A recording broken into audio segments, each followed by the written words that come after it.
Hi, my name is Mary. Today FM plays the best music in Lambasa. Today FM rocks.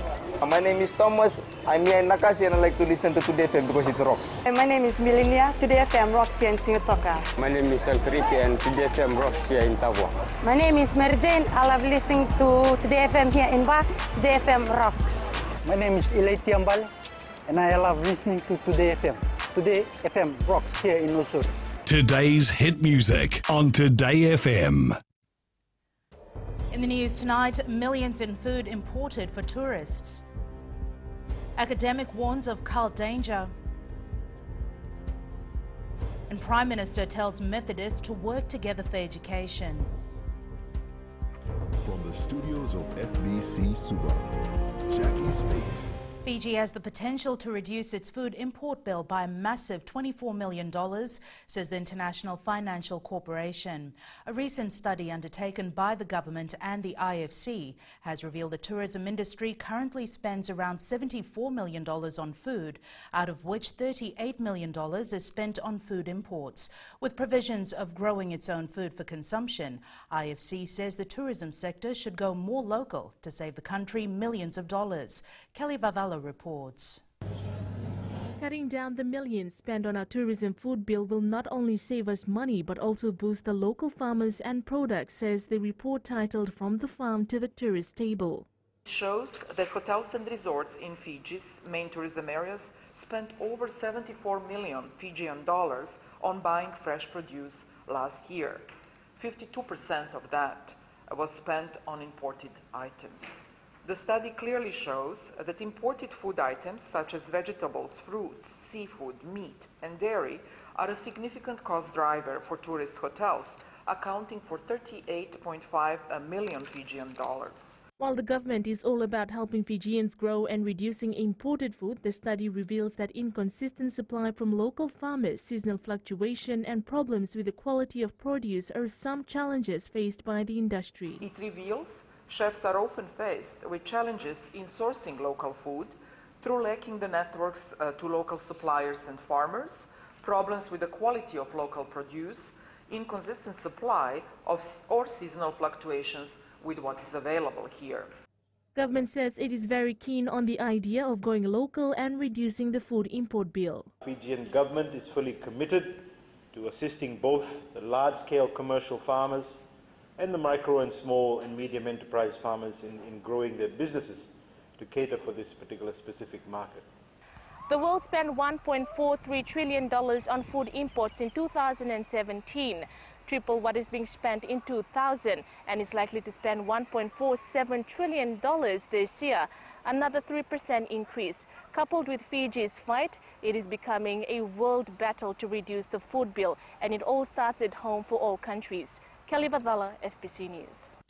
There are more revelations about the Grace Road Church, such as how in 2014 it was declared a cult in South Korea, which led its founder, Pastor Shin Ok-ju, to close down there and set up home in Fiji.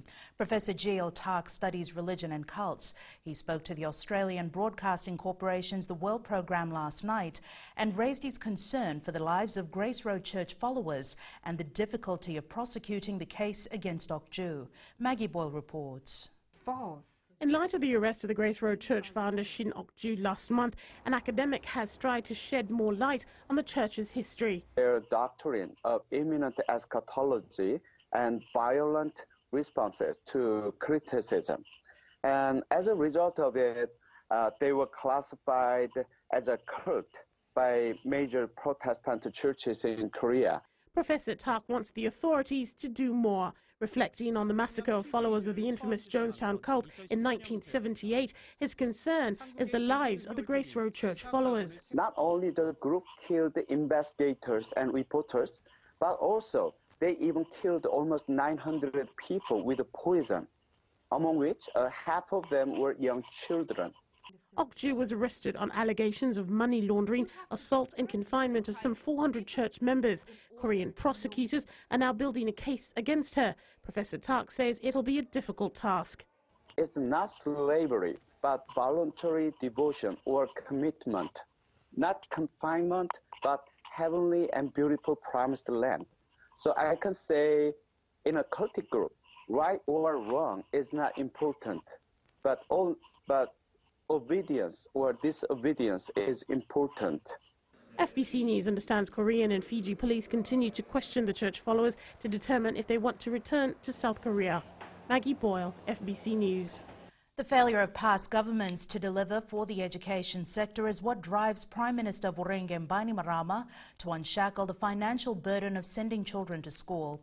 Speaking to the members of the Methodist Church conference meeting today, Bainimarama says the free education scheme should have happened 20 or 30 years ago and would have served our nation wonderfully. He says such failures in the past continues to affect the current generation and he does not want a repeat of this in the future. Ali Kimbia with the story.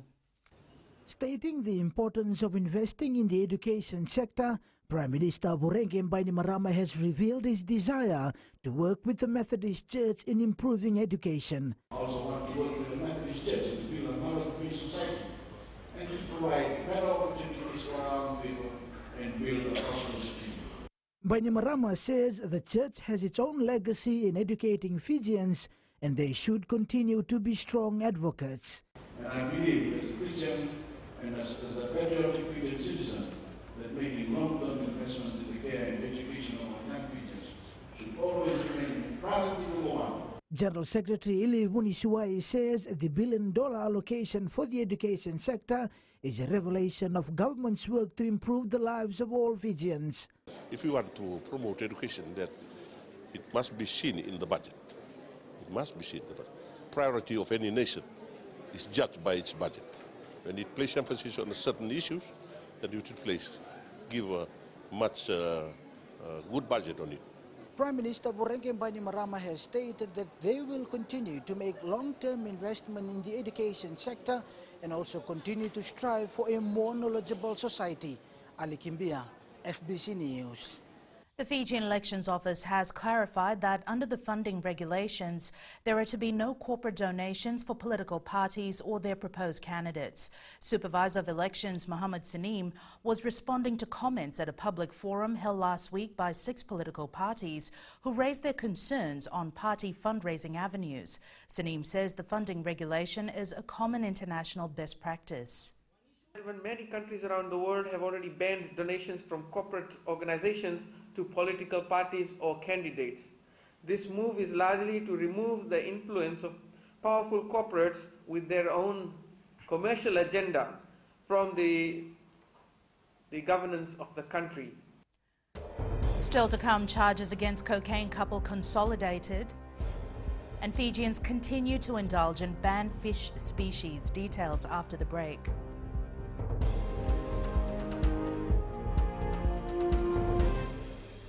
Bula, neva ngo malakai leloma ngo ngai nakas ondo bagrong ng Bula FM nambang 2 na sere. Hoya ubasit sai lambasa ya ondo talita na barong ng Bula FM nambang 2 na sere. Gua do tumeli ako na tao no Lautoka. Talita kina na barong ng Bula FM nambang 2 na sere.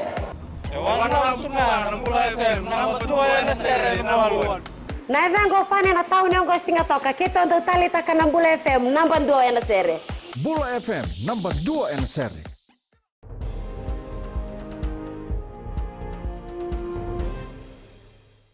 Serious concerns have been raised by people living close to the Vunator rubbish dump in Lautoka, which continues to emit smoke after an early morning fire yesterday. The National Fire Authority had put out the fire. However, smoke now fills the surrounding settlement and even parts of the city. Felipe Naikaso with the details. This is what majority of residents close to the Vunator rubbish dump have to endure as efforts are being made by relevant authorities to extinguish the fire. We are really worried about the smoke, as it's very harmful, but we cannot go anywhere else, as this is our home. Those closest to the dump also fear the situation might get worse and have already made plans of moving. Yes, we will have to move the children first to our relatives. But at the moment, the smoke comes and goes depending on the direction of the wind. One of the main concerns raised by the residents are the health issues which could affect them after breathing the smoke. I know it causes health issues too, and it's bad. Sometimes, even when we breathe in, we can really feel the thing is going inside our throat, very dry. This is the current situation here in Lautoka in regards to the Vunuto rubbish dump, as smoke continues to hit the city areas and settlement surrounding the dump. The Lautoka City Council, together with the National Fire Authority, are closely monitoring the issue and investigating the cause of the fire, which took place on Monday morning. Philip and Ikaso, FBC News. The charges for the 2 Australian nationals who are alleged to have been involved in the unlawful importation of illicit drugs and ammunition on their yacht Serendipity in Denarau, Nandi have been consolidated. John Nikolic is now charged with 1 count of unlawful importation of illicit drugs, 1 count of possession of illicit drugs, and 1 count of failure to declare firearms and ammunition. Yvette is now charged with 1 count of unlawful possession of illicit drugs and failure to declare firearms and ammunition. Their lawyer, Ronald Gordon, accepted the consolidated charges and also informed the court that his clients have asked for an early hearing date. Gordon told the court that this is because Yvette is currently studying in Australia, and if she misses out on her classes, she will not receive her degree. The Lautoka High Court Judge Justice Aruna Luthgay says that his diary is full until November next year. Justice Luthgay says he will review the matter and the availability of the judges. The case will be called again next Tuesday, where the two are expected to take their plea. Some Fijians are intentionally violating the ban on catching, storing and selling kawakawa and donu, according to the Fisheries Ministry. The 4-month ban, which ends next month, is currently in place for these 2 fish species to allow them to breed. Kritika Kumar reports. Some Fijians continue to ignore those fishing, selling and consuming kawakawa and donu despite the ban in place. It is evident that fishers are finding it harder to catch these species, and therefore it's harder for them to make a living. Communities are also getting less of these organic fish to maintain the health of their people. The Fisheries Ministry says it's shameful that people are not doing enough to protect these fish species despite 90% of their breeding sites declined or lost. The penalties for breaches of the ban are significant, with instant fines of $10,000 for individuals and $20,000 for corporations. Maximum penalties are fine up to $50,000 for individuals or up to $100,000 for corporations. The ministry's Inshore Fisheries Management Division was established to look at a holistic approach to manage fisheries. There is an issue of coastal fisheries overexploitation across the Pacific. Fiji recognizes this and has taken the step to actually address that.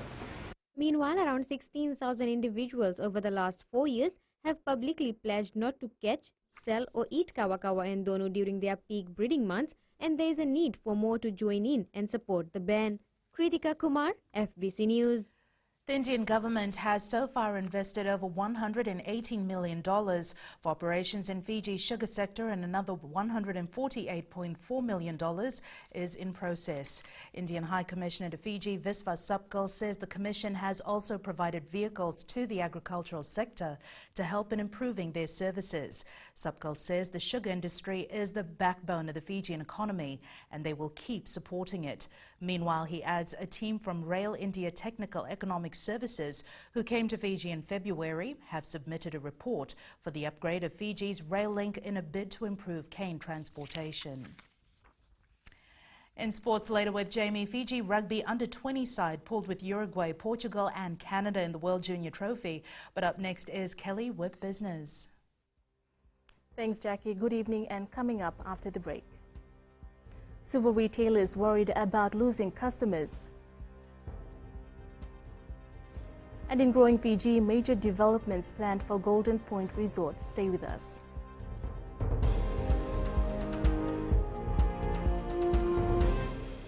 Lola, I am Eleanor. For the best classic hits, I only listen to Gold FM here in Singapore. Gold FM, only the classic hits. My name is Jenny Rawa. I love listening to Gold FM here in Nosuri. Gold FM, only the classic hits. My name is Dino. I'm from Outrigger, Coral Coast, Singatoka.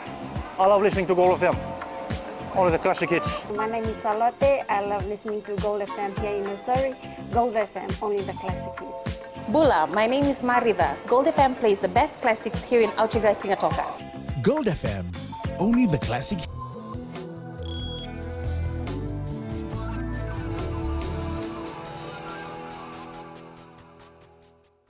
Suva business owners are looking for ways to bring back customers after losing people to areas where developments have taken place.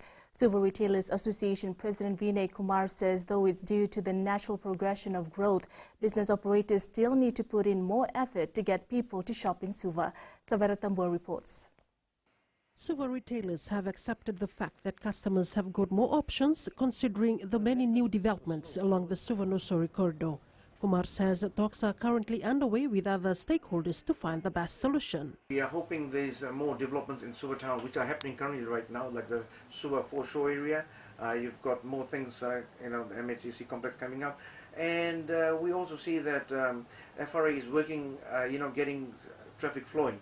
And so those things are the things that are going to make a big difference to us. Kumar has admitted that nothing is going to work overnight. However, he is hoping that other stakeholders will work together to do whatever is required. Fijians have also shared their views on what could be done. I believe they should extend the opening hours on the weekend. I think business in Suva is good, but it's only the parking which is, lack of space. I believe more shopping malls should be built. So the public suggests more parking spaces, shopping malls and extended opening hours. All good ideas for members of the Suva Retailers Association to consider. Sabera Tambua, FBC News. We now join Sharon from HFC Bank with the latest from the money world. The forex market is seeing the US dollar lose some momentum amid latest remarks by Donald Trump. The president said that he was not thrilled with the Federal Reserve Chairman Jerome Powell for raising interest rates, and he went on to accuse China and Europe of manipulating their respective currencies. Australia's central bank has struck an upbeat tune on the economy. However, it stressed the need for interest rates to stay at record lows as it hopes for further decline in the jobless rate and a revival of wage growth and inflation. Meanwhile, traders will be closely watching this week's Jackson Hole Symposium for clues on monetary policy and to see whether central bankers can do anything to help bring back stability after the recent bout of emerging market-led volatility. And that's all the latest from HFC Bank, Vinaka. Thanks, Sharon. Taking a look at the foreign exchange set this morning for the Fijian dollar. The Fiji dollar was generally on the rise, gaining ground against the Chinese yuan, US dollar, the PNG kina and the Japanese yen, but slipped against the Aussie and Kiwi dollars as well as the euro. On the commodities market, after a busy weekend, the price of oil was back on the rise at over $66 a barrel. Gold closed at $1,193 an ounce and silver closed down at $14.76 an ounce. Business around the country are being encouraged to take advantage of the government's tax-free zone from Korovo to Tavua, and one that's making the most of it is the Golden Point Resort in Raki. Work is underway on the newly revamped resort as it plans to boost tourism in the area by developing the properties through the addition of a jetty, a gas station, overwater borers and self-contained apartments. Akusita Tali has more.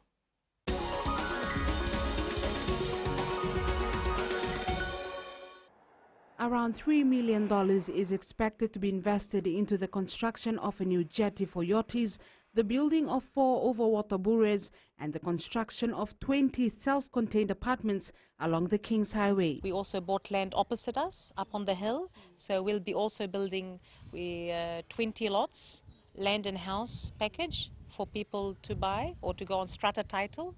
So that means if you buy the property, you buy the house, and when you're not here you can give it back to the resort and make money on it.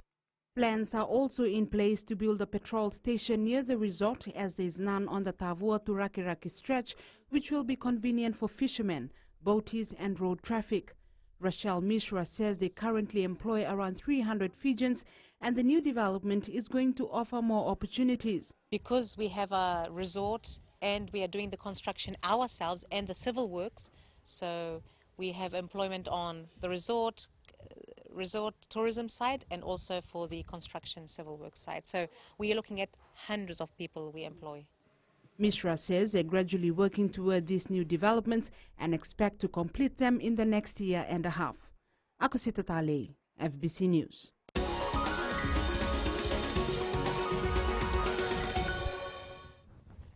And that's a wrap from the business desk. Johnny joins you now with sports. Thank you, Kelly, and good evening. In sports tonight, Fiji under-20 expect tough competition in Romania. And Suva Grammar girls team on track to retain basketball title. This and more coming up.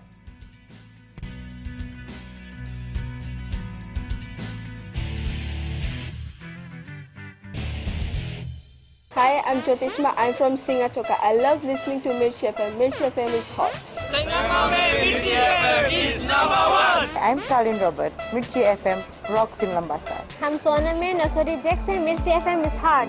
My name is Raymond Dutt. I'm in Baba Singh Alliance. Mirchi FM is hot in Lambasa. I'm Pritika from Jax Nasori. I love listening to Mirchi FM here in Nasori. Mirchi FM is hot. Mirchi FM, it's hot.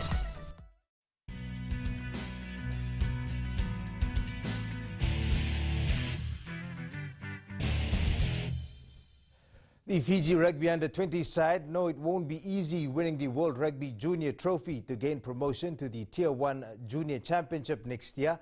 Fiji has played in the trophy competition for the last 3 years since being relegated and are well aware of the threats Tier 2 teams provide. Vasnil Prasad reports.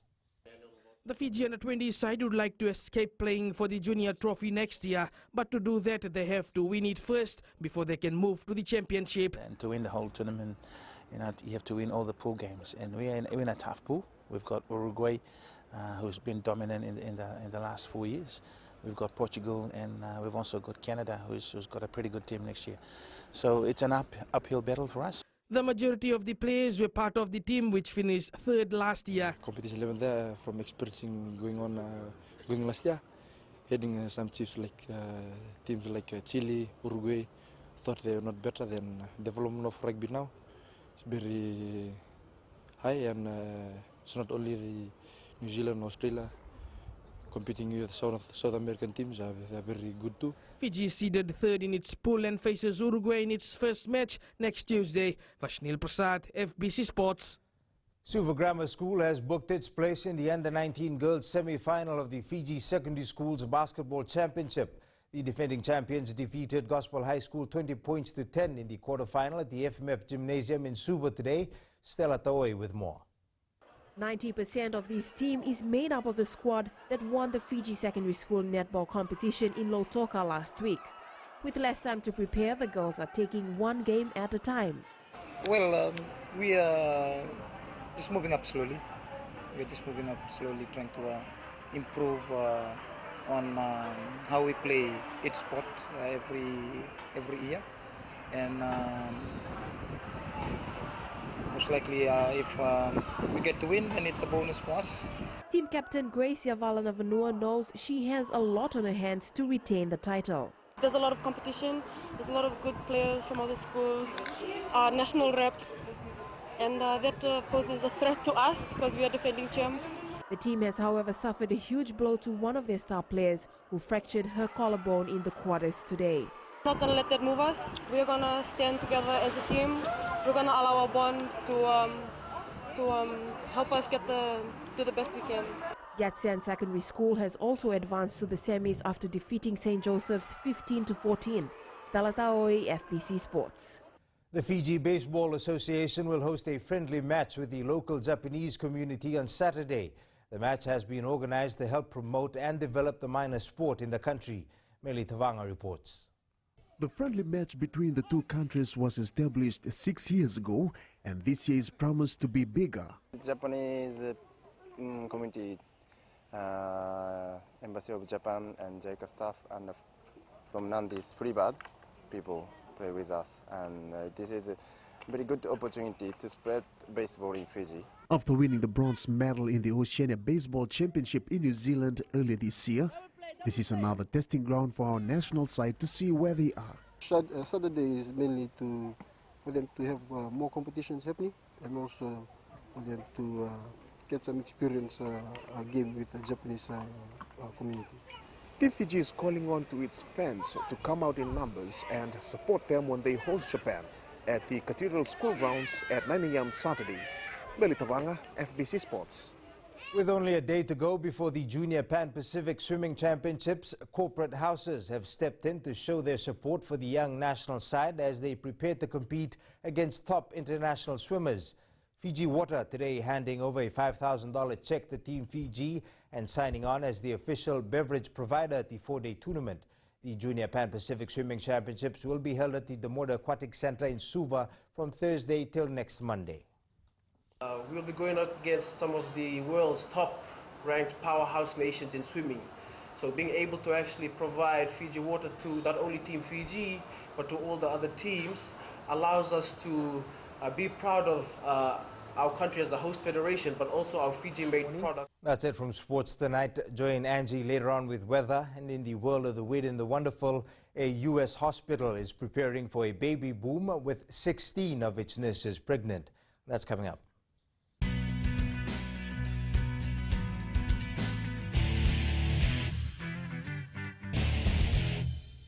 Narang golesenya, Obama kita nakas, dorong bina kape on Radio Fiji One, nandong ibit.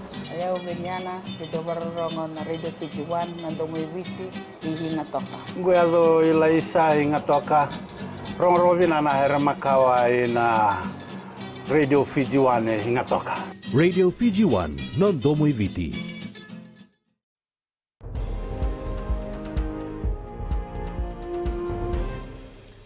In tonight's new media, want a robot that rolls around, plays blackjack, and can bug your kids to clean up their rooms? Well, Victor's your guy. It's weather time now with Angie.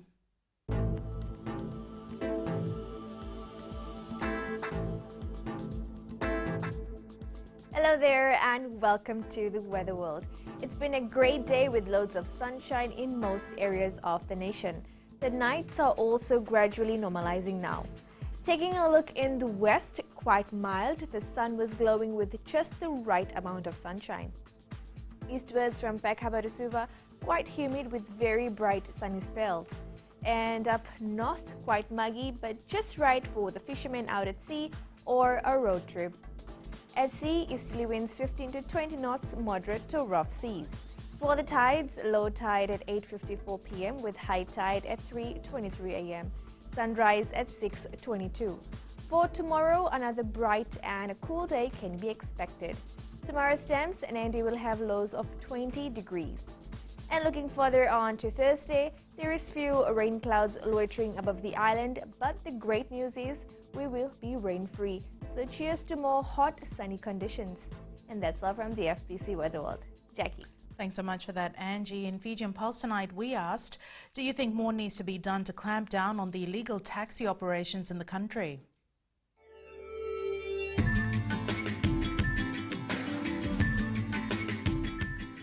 More policemen and more LTA should look after all these things.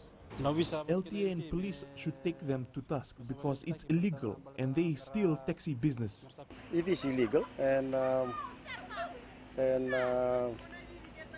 we should do things about it. But most of the time, I think having the illegal taxi operators around is good. They help us when there's no taxi, but LTA should look into it.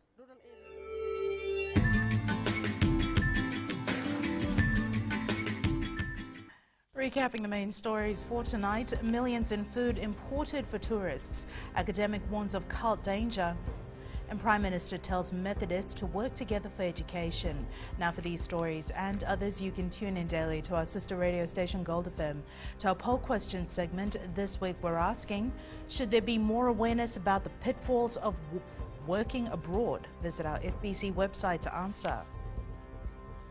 Before we go, our shot of the day was sent in by Kaylee Harm and Kamir from Namandi Heights with the caption, "Some things just fill your heart without trying."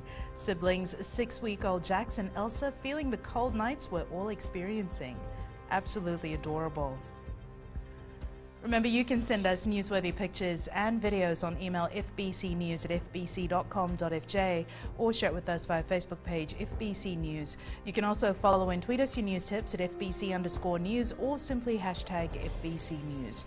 That was your FBC News for tonight. From the team and I, stay safe. Good night.